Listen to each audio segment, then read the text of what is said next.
Welcome to Wellspring on the Air. I'm Nicole Alfonso, a therapist at Wellspring and the host of today's show about how to raise socially healthy kids. With me today to discuss this interesting topic is Alicia Foss.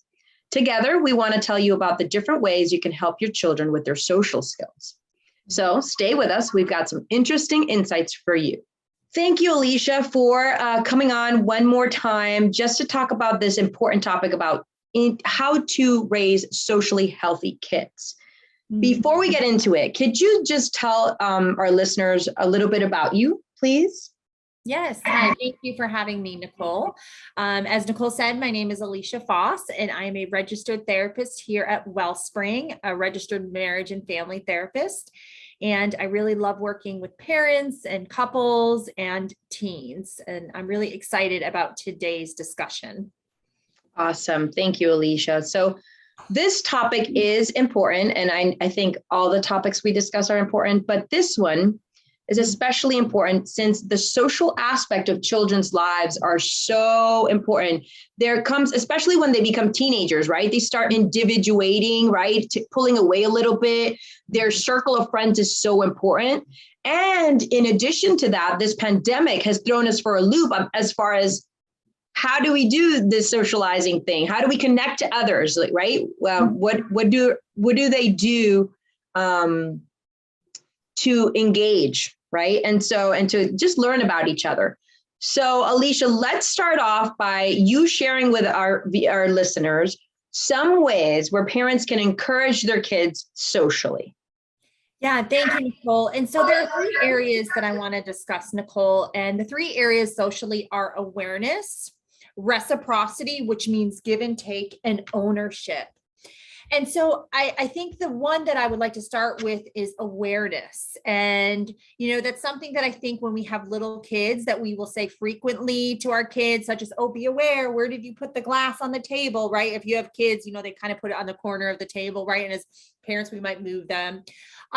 So awareness is probably the foundation to our kids' social development, and especially socially when they're able to start interacting with others and building relationships with others. And why that is awareness allows our kids, first and foremost, to be aware of themselves, aware of their emotions, aware of how do they interact socially.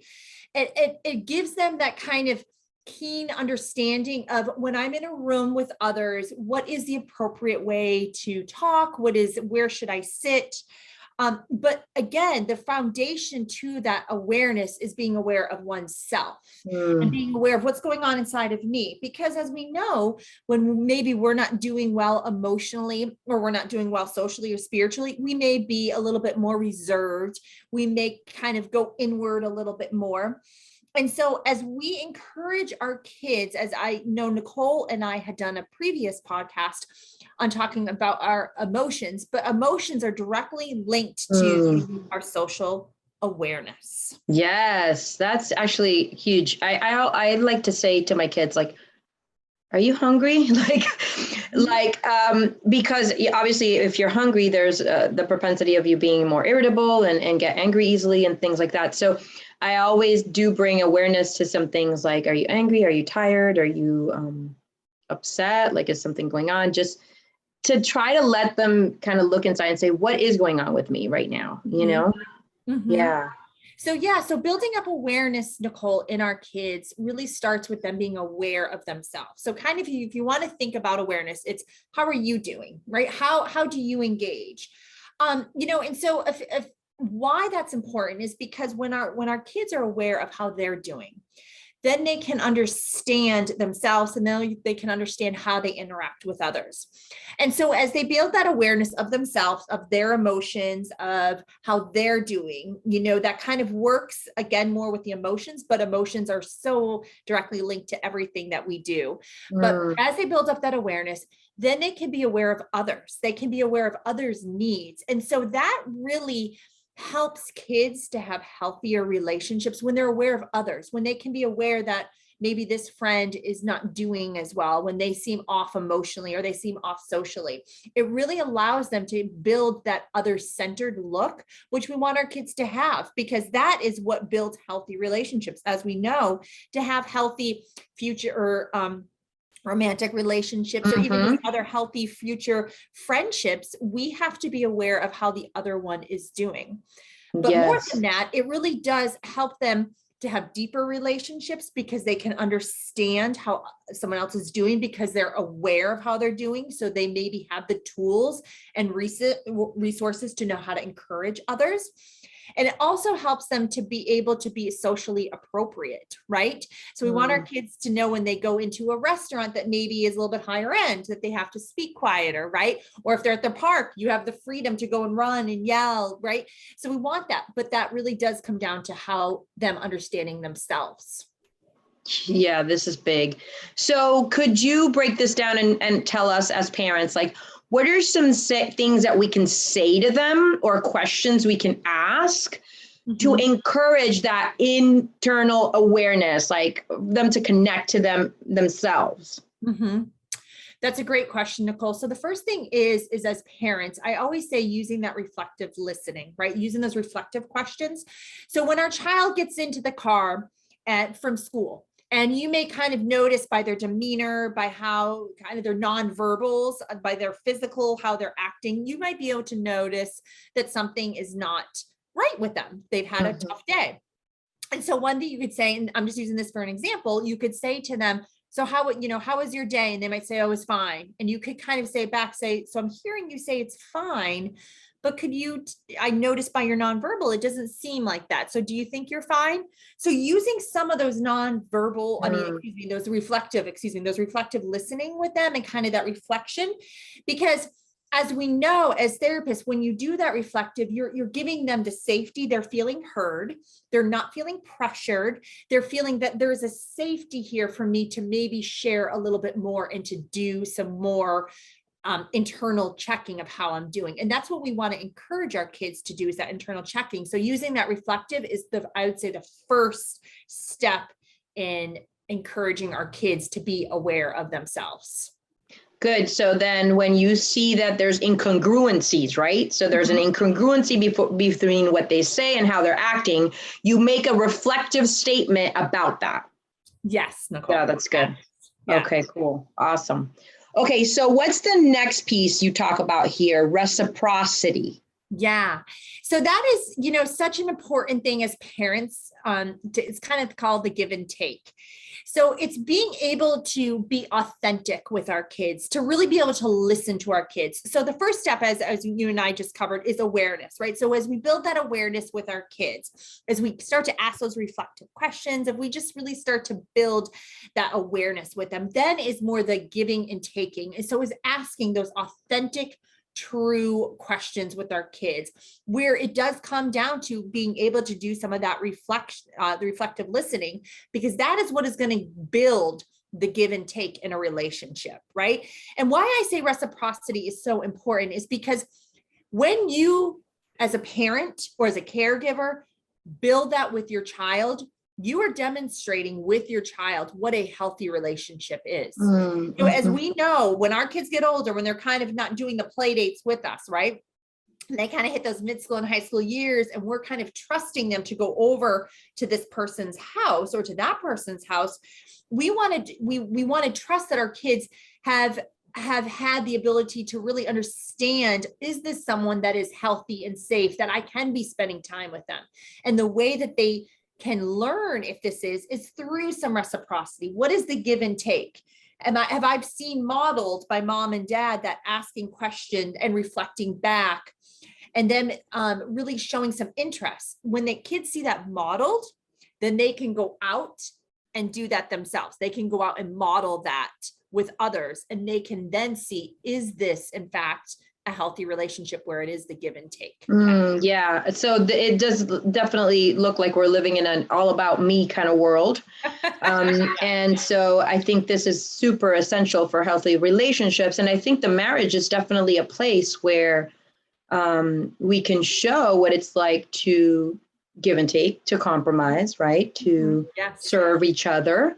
Right. And so is that what you're speaking to here? I feel sometimes I am, taking the kids everywhere, doing this, doing that for the kids, and I'm not so sure they're giving me that much back, And I think you're right, Nicole. I would agree. I do it, right? And I think that's where it really, again, is the modeling for them. And that's why this all comes down to really spending that quality time with their kids, or even the time that we have, and so we know that a lot of people are working, live busy lives, and that's okay. But it's those moments, like as Nicole just said, when she's driving her kids to soccer practice or baseball practice, she has those few moments in the car.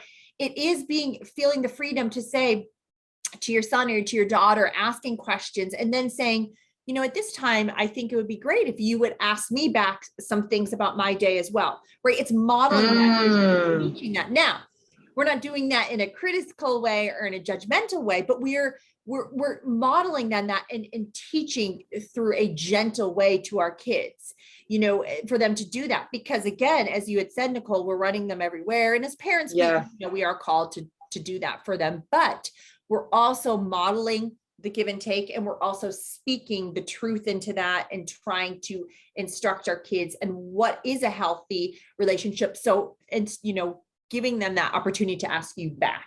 Yeah. I love that. I love that. Hey, so do you want to ask me about my day? Yeah. Yeah. Awesome. Okay. That's awesome. Good. So reciprocity, the give and take is also very important. So awareness, reciprocity, and then the last one, Alicia, ownership. Speak to that. Yeah, ownership is really a challenge for most kids. It's probably a challenge for a lot of us, right? Is to take ownership of what comes out of our mouth. I mean, I know at times, all of us, I'm sure at times are like, I said it. I don't want to have to, apologize, So ownership, really comes down to encouraging our kids to see that what they say really they are responsible for the words or the actions, right? The words that come out of their mouth. It's teaching them that you are responsible. And so we're going to go into a little bit deeper details about that later in this show. But why it's so important is it really does, as Nicole and I see in our office, doing therapy, is we see a lot of guilt.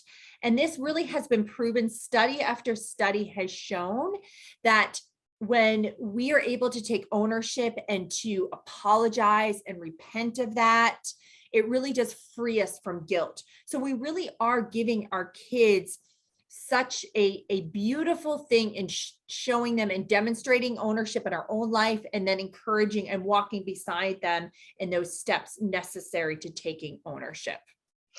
That's this is big, because guilt can really mess you up, kind of really prevent you from moving forward in different areas. And so ownership is big. So what are some questions we can ask our kids to have them look at themselves and take some responsibility? I feel like there's a lot of pointing fingers at others and blaming others rather than seeing what they've done in the circumstance or situation. Yeah. So I'll use the example of, you get home and your kids were throwing the football in the house when they're not supposed to be, and they break the lamp, right? That typical example, right? And so they're all, as you said, they're pointing fingers at each other. And so one thing I would encourage in that situation, which can be used in other situations, is to say, okay, so first off, I want you to know that yes, there's going to be a consequence, but we know that there is freedom in being able to take some ownership in this situation, right? So we want to kind of set the tone that yes, there's going to be a consequence, but there's freedom and ownership. And so I want to give you a chance to say who actually threw the football and hit the lamp. Why you say it in that way, and why, one of the books that I use, Are My Kids on Track? Sissy Goff says to say it in that way, is because you want to set the tone that there is freedom in that. And there is a consequence, but we also want to be careful in the tone. With ownership, a lot of times we kind of demand that. We demand it. And that is, first off, going to push our kids away. They're not going to, when we demand, they are not going to take that ownership. They're not going to. So we want to say it in a way that is giving them the freedom to do that, and say it in a way that we're kind of setting the stage that they're going to want to, because we're saying there's freedom in taking ownership. So we would like to know who that was so we can work through the next steps with you. Yeah. Set it up in a good light, right? Yes. Yeah. Yes. Yeah. I see how that could be really, really helpful instead of being authoritative about it. and just, you got, take responsibility. You have to, you did something wrong, Right. and actually when I think about that, I feel like that's a shame-based approach, to behaviors, right? And then less and less they'd like to take responsibility, because then they'd need to be admitting that they are bad, and so that's definitely not okay. Good. So there's freedom in taking responsibility. Yeah. Oh, I love that. That's good. Yes. Awesome, Alicia. We're going to take a short break to thank one of our sponsors who makes the production of our podcast possible. When we come back, we'll hear more from Alicia about how we can help raise socially healthy kids.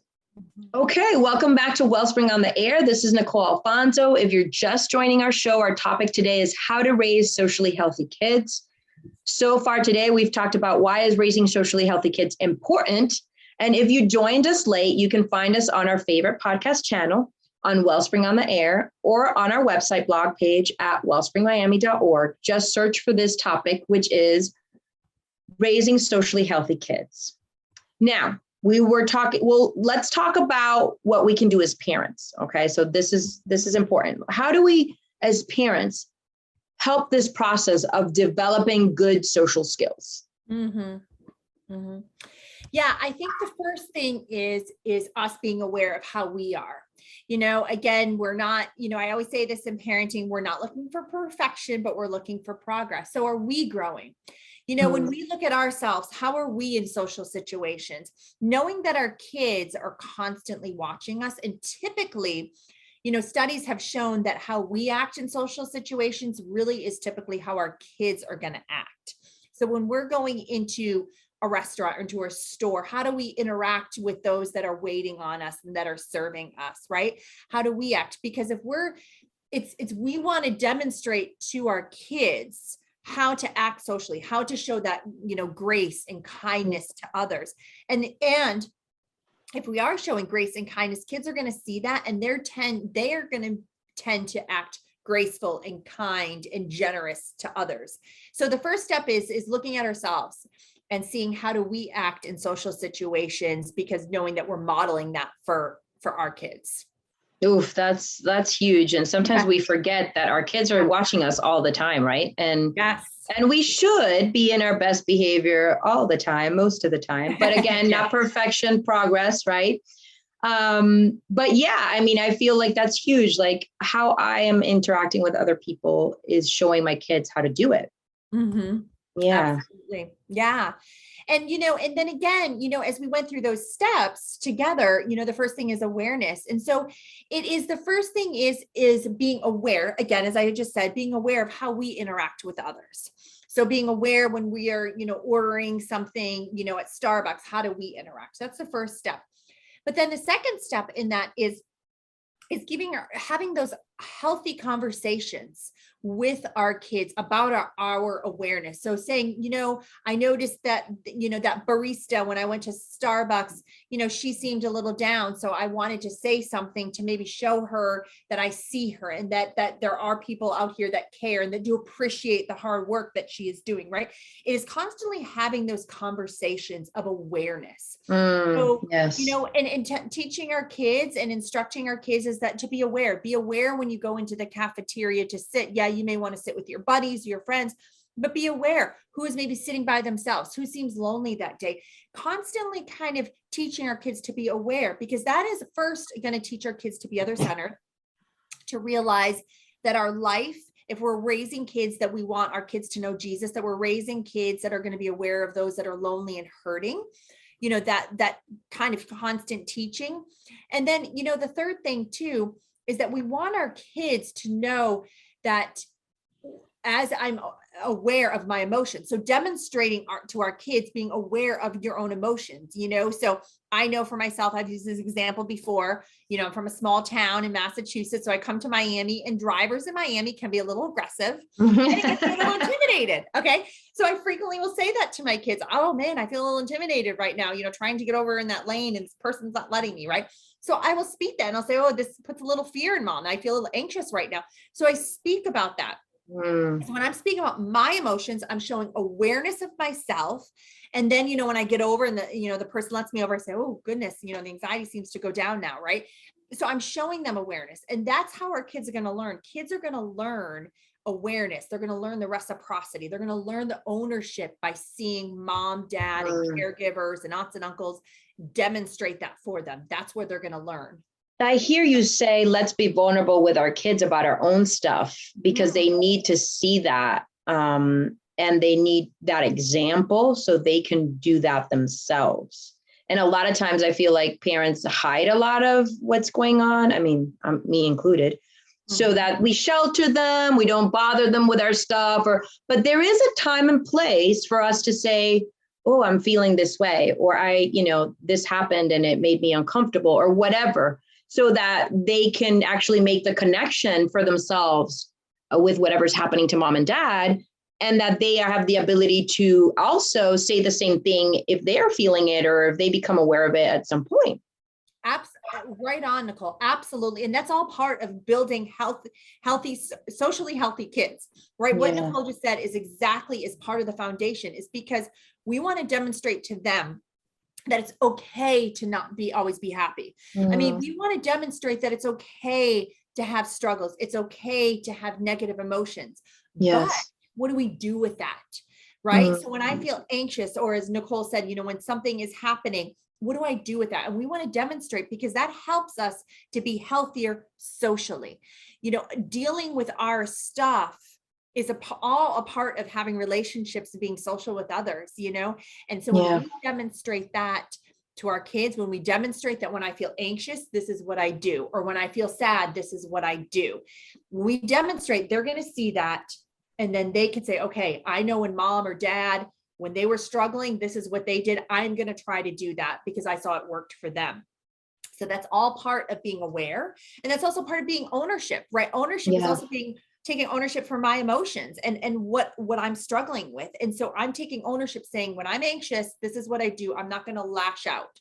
We all, at times we may lash out, but when I do lash out, I apologize and I make things right with that person.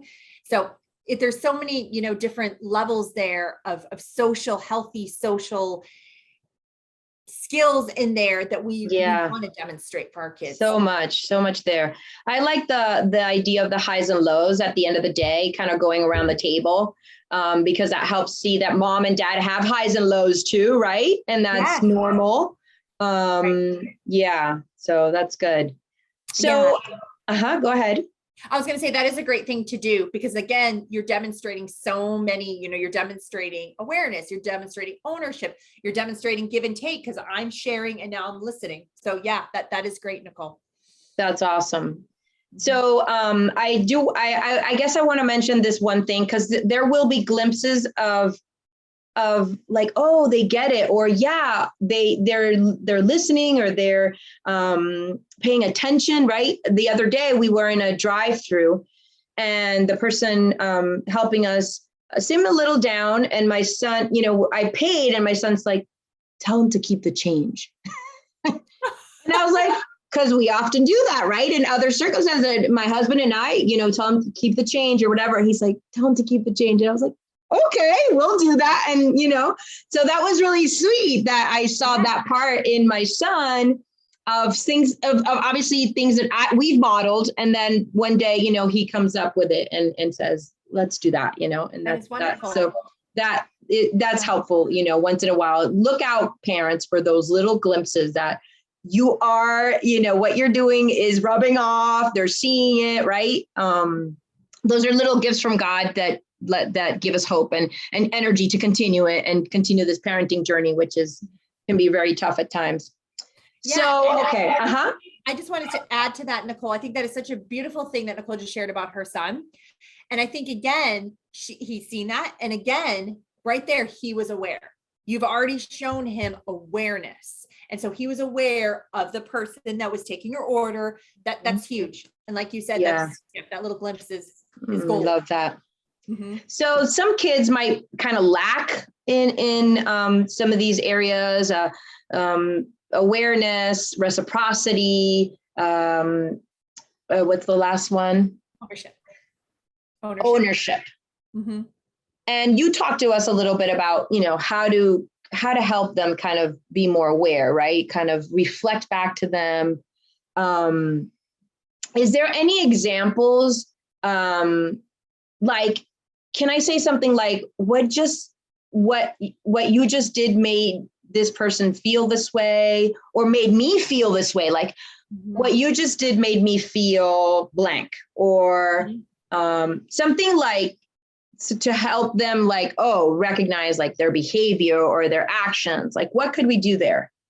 I think that is perfect what you just said, Nicole. Actually, what you just said is exactly what I would encourage others to do, parents and caregivers to do, is so maybe when our kid is playing too rough with another kid, you could say, oh, I noticed when you were playing with that little boy, it made me feel a little uncomfortable because you seemed a little rough. What are your thoughts on that? Did you feel that way? Did you sense that? Again, perfect, Nicole, is you bring awareness to yourself and asking, were they aware? Now, maybe they weren't aware. Maybe they'll say, no, I didn't feel like I was too rough. Say, okay, well, just maybe be aware of how their face is when you're playing rough, or just maybe be aware of their body. Do they tense up? So giving them tools to be aware, because as Nicole said, some kids are, many aren't aware. So giving them the tools. And so as parents, we have the blessing and the gift to be able to give the tools if they're not aware, as Nicole had stated. Absolutely. Okay, yeah. So bringing awareness to maybe how the person's responding, how their body, their face, their expressions, things like that. Absolutely. That's good. That's good. And, and all these things, again, are really going to stay with them and carry through until they're, mid-school, high school, and college, and, and beyond years. These things that we are giving them, the awareness, the reciprocity, the ownership, these are the skills, the social skills that are going to help our kids to build healthy relationships, because they're aware, because they're noticing, how does this person react to me? Because they have these skills and these tools that we are giving them. And again, some parents might say, oh goodness, didn't start until my high school years. That's okay. You can start today. That's okay. Right? God knows the path you're on. And so I always hold on to that God knows. And, the blessing is, even if you have a senior in high school, well, you're getting that 1 year to kind of model some of this now. And that's okay. You have the blessing of that. So these skills and these tools, we know, are going to help our kids to be able to be better. The studies have shown kids that have more of those social skills and are able to be aware of others and aware of themselves do better in relationships. They do better in work. They're able to really kind of gauge in how they're doing and what are some things that they need to get back on emotionally, which then affects them socially. So all these things that we can do in these skills really do help our kids later in life. Awesome. Great. So any last minute, like biblical, maybe a verse or two that you could share with us that just really encourages through this? Yeah, so the one I was thinking about is 2 Timothy 3:16, which says, all scripture is breathed out by God and profitable for teaching, for reproof, for correction, and for training in righteousness. And why I chose that one is because it does say that, all of these social things, I think, go back to what the Bible says. When God says to be other-centered, when God says to take ownership, when God says that we are to be aware of others and that we are to listen, that we can get angry but do not sin. So all of that goes back to what the scriptures have to say. And so that 2 Timothy says that, all scripture is for correction and is for righteousness. And so to be encouraged that when we are guiding our kids socially, we are encouraging them right along with that spiritually and doing what God has called us to do. What a great way to wrap up, Alicia. Thank you so much for being on. It is time to close out this show. Thank you, Alicia, for joining us today. We hope that today's show was encouraging and keeps you on the track of being a good parent, not a perfect parent, a parent in progress. And thank you for joining our show today. Again, if you joined this program midstream, you can find this show and others on podcast at Wellspring on the Air or on our blog on wellspringmiami.org. The title of today's show, again, was Raising Socially Healthy Kids. Encourage us and let us know you're listening by sending comments or questions to ontheair@wellspringmiami.org. It's time to wrap up. This is Nicole Alfonso with Wellspring on the Air, because hearts and minds matter.